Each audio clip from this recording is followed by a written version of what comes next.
Question, anong magandang brand ng bola? Doon sa tanong niya, siguro ibig sabihin niya doon kung alin yung hindi mabilis masira or hindi mabilis magkanto. Ito yung mga bola na nagamit ko sa pagtotono kay Honda Beat, kay Honda Click, tsaka kay Honda ADV. Yung mga nasubukan ko na magagandang brand na hindi mabilis magkanto yung bola or masira. Itong JVT na bola, Daytona, speed tuner na kagaya ng stock, may covered side, MTRT. Ito ang pagkakatanda ko is DLH yung brand nito. Tapos syempre yung stock, okay din yan.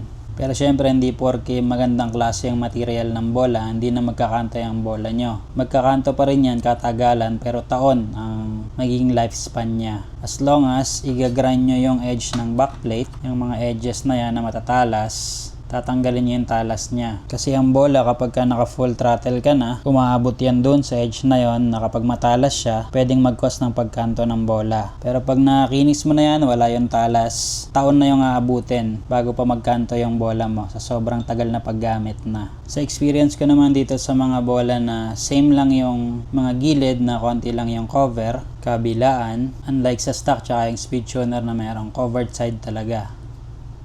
Hindi sila nakaka-damage nung flyball ramp wall. Kahit konti lang yung covered sa both sides niya. Kaya okay pa rin silang gamitin. Specifically itong mga brands na binanggit ko. Ito yung mga matitibay na tumagal ng taon sa akin sa paggamit ko.